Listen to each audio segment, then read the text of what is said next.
ഇതാണ് ജെറമ്യ 29:11. കർത്താവ് അരുൾ ചെയ്യുന്നു, നിങ്ങളെക്കുറിച്ചുള്ള പദ്ധതി എൻ്റെ മനസ്സിലുണ്ട്, നിങ്ങളുടെ നാശത്തിനല്ല ക്ഷേമത്തിനുള്ള പദ്ധതിയാണ്, നിങ്ങൾക്ക് ശുഭമായ ഭാവിയും പ്രത്യാശയും നൽകുന്ന പദ്ധതി. ആമേൻ. എല്ലാവരും ഉച്ചത്തിൽ പറഞ്ഞേ ആമേൻ. സങ്കീർത്തനം 10:22 പ്രാർത്ഥിക്കുകയാണ് നമ്മൾ. സമ്പത്തിന്റെ മേഖലയിൽ ഒരു അഭിഷേകം, ഒരു അനുഗ്രഹം. പ്രത്യേകിച്ച് ഒത്തിരി പേര് സാമ്പത്തികമായിട്ട് ബുദ്ധിമുട്ടുന്നുണ്ട്. അവർക്കൊരു സാമ്പത്തിക മേഖലയിൽ ഈ ഒരു വർഷം, ഈ 2025 ഒരു അഭിഷേകം കിട്ടുന്നതിന് വേണ്ടി പ്രാർത്ഥിക്കുകയാണ്. കർത്താവിന്റെ അനുഗ്രഹം സമ്പത്ത് നൽകുന്നു, അവിടുന്ന് അതിൽ ദുഃഖം കലർത്തുന്നില്ല. ആമേൻ. ഇതെല്ലാം ഈ വചനമെല്ലാം പറഞ്ഞങ്ങ് സ്വീകരിച്ചോണം. ആമേൻ പറഞ്ഞ് ഈശോയെ ഈ ഒരു മേഖലയിൽ അഭിഷേകം ചെയ്യണമെന്ന് പറഞ്ഞ് സ്വീകരിക്കണം. സ്നേഹമുള്ളവരെ, നിങ്ങളുടെ എല്ലാ മേഖലയും, ബിസിനസ് ആയാലും ജോലി മേഖലയാണെങ്കിലും എന്താണെങ്കിലും അത് അനുഗ്രഹിക്കപ്പെടാൻ വേണ്ടിയിട്ട് പ്രാർത്ഥിക്കുകയാണ്. നിങ്ങൾക്ക് സന്തോഷം, നിങ്ങൾ മുഴുവൻ ദേശത്തിൽ സന്തോഷം ഉണ്ടാകാൻ വേണ്ടിയിട്ട് പ്രാർത്ഥിക്കുകയാണ്. ദശാംശം മുഴുവൻ കലവറയിലേക്ക് കൊണ്ടുവരുവിൻ. എൻ്റെ ആലയത്തിൽ ഭക്ഷണം ഉണ്ടാകട്ടെ. ഞാൻ നിങ്ങൾക്കായി സ്വർഗ കവാടങ്ങൾ തുറന്ന് അനുഗ്രഹം വർഷിക്കുകയില്ലേ എന്ന് നിങ്ങൾ പരീക്ഷിക്കുവിൻ. സൈന്യങ്ങളുടെ കർത്താവ് അരുൾ ചെയ്യുന്നു, ഞാൻ നിങ്ങൾക്ക് വേണ്ടി വെട്ടുകിളികളെ ശാസിക്കും, അവ നിങ്ങളുടെ ഭൂമിയിലെ ഫലങ്ങൾ നശിപ്പിക്കുകയില്ല, നിങ്ങളുടെ വയലുകളിലെ മുന്തിരിച്ചെടികൾ ഫലശൂന്യമാവുകയില്ല. സൈന്യങ്ങളുടെ കർത്താവ് അരുൾ ചെയ്യുന്നു, അനുഗ്രഹീതർ എന്ന് ജനതകൾ നിങ്ങളെ വിളിക്കും, നിങ്ങളുടെ ദേശം ആനന്ദത്തിന്റെ ദേശമാകും. സൈന്യങ്ങളുടെ കർത്താവ് അരുൾ ചെയ്യുന്നു. ആമേൻ. സൈന്യങ്ങളുടെ കർത്താവ് അരുൾ ചെയ്യുന്നു. ആമേൻ. സ്നേഹമുള്ളൊരു മക്കളെ, ഈ ഒരു വചനം മലാക്കിയിലെ വചനമാണ്. ഈ ഒരു വചനം പറഞ്ഞ് നമ്മൾ പ്രത്യേകം പ്രാർത്ഥിക്കുകയാണ്. ഒരിക്കലും ഒരു ദാരിദ്ര്യം നമ്മുടെ കുടുംബത്തിൽ, നമ്മുടെ ജീവിതത്തിൽ ഉണ്ടാവാതിരിക്കുന്നതിന് വേണ്ടിയിട്ട് നമ്മൾ പ്രാർത്ഥിക്കുകയാണ്.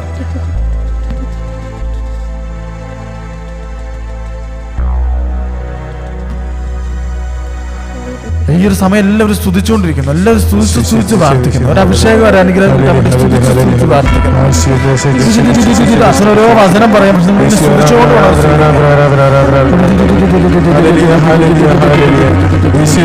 സങ്കീർത്തനങ്ങൾ 23:1-3 വരെ.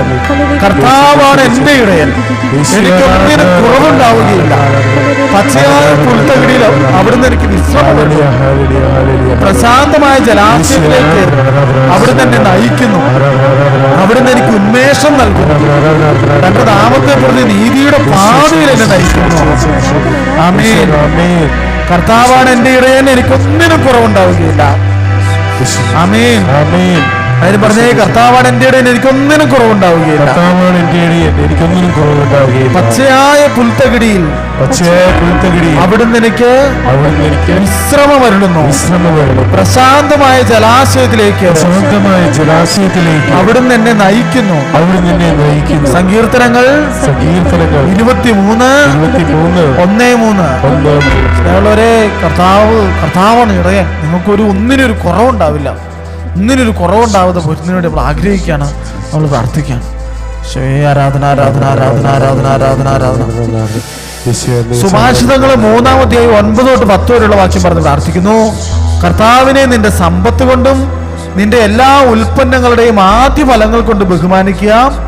അപ്പോൾ നിന്റെ ധാന്യപ്പുരകൾ സമൃദ്ധി കൊണ്ട് നിറയുകയും നിന്റെ ചക്കുകളിൽ വീഞ്ഞ് നിറഞ്ഞു കവിയുകയും ചെയ്യും. ആമേൻ. ആരാധന ആരാധന ആരാധന ആരാധന ആരാധന ആരാധന ആരാധന. പ്രാർത്ഥിക്കുന്നു. സങ്കീർത്തനം 34:10 പ്രാർത്ഥിക്കുന്നു, സിംഹക്കുട്ടികൾ ഇരകിട്ടാതെ വലഞ്ഞേക്കാം, എന്നാൽ കർത്താവിനെ അന്വേഷിക്കുന്നവർക്കൊന്നിനും കുറവുണ്ടാവുകയില്ല. ഞങ്ങളുടെ മക്കളെ, ഏറ്റവും ശക്തമായൊരു മൃഗമാണ് ഈ സിംഹം. തന്റെ കുഞ്ഞിന് വേണ്ടി സിംഹം ഇരപിടിച്ച് കൊണ്ടുകൊടുക്കും. അപ്പൊ സിംഹക്കുട്ടികൾ പോലും ഇരകിട്ടാതെ വലഞ്ഞാൽ പോലും നിങ്ങൾക്കൊരു കുറവുണ്ടാവില്ല. കാരണം എന്താണ്? കർത്താവിനെ തേടുന്നവരാണ്. ഈശോയെ, മക്കളുടെ ജീവിതത്തിൽ ഒന്നിനും കുറവില്ലാതെ നോക്കണേ എന്ന് പ്രാർത്ഥിക്കുന്നു. കർത്താവിന്റെ ഭക്തന്മാരെ, ചെറിയവരെയും വലിയവരെയും അവിടുന്ന് അനുഗ്രഹിക്കും. കർത്താവ് നിങ്ങളെ അനുഗ്രഹിക്കട്ടെ, നിങ്ങളെയും നിങ്ങളുടെ മക്കളെയും. ആകാശവും ഭൂമിയും സൃഷ്ടിച്ച കർത്താവ് നിങ്ങളെ അനുഗ്രഹിക്കട്ടെ. 115 സങ്കീർത്തനത്തിന്റെ 13-15 വാക്യാണ് പ്രാർത്ഥിക്കുന്നത്.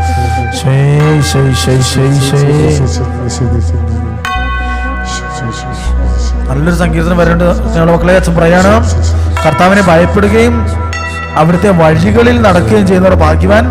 നിന്റെ അധ്വാന ഫലം നീ അനുഭവിക്കും. ഒരു വലിയൊരു കൃപയാണ് മക്കളെ. നമ്മൾ അധ്വാനിക്കുന്നതിന്റെ ഫലം അനുഭവിക്കാനുള്ള ഒരു കൃപ കിട്ടുന്നത്. നീ സന്തുഷ്ടനായിരിക്കും. എല്ലാവർക്കും സന്തുഷ്ടി ഉണ്ടാവട്ടെ. നിനക്ക് നന്മ വരും. നിന്റെ ഭാര്യ ഭവനത്തിൽ ഫലസമൃദ്ധമായ മുന്തിരി പോലെ ആയിരിക്കും. നിന്റെ മക്കൾ നിന്റെ മേശയ്ക്ക് ചുറ്റും ഒലിവ് തൈകൾ പോലെയും.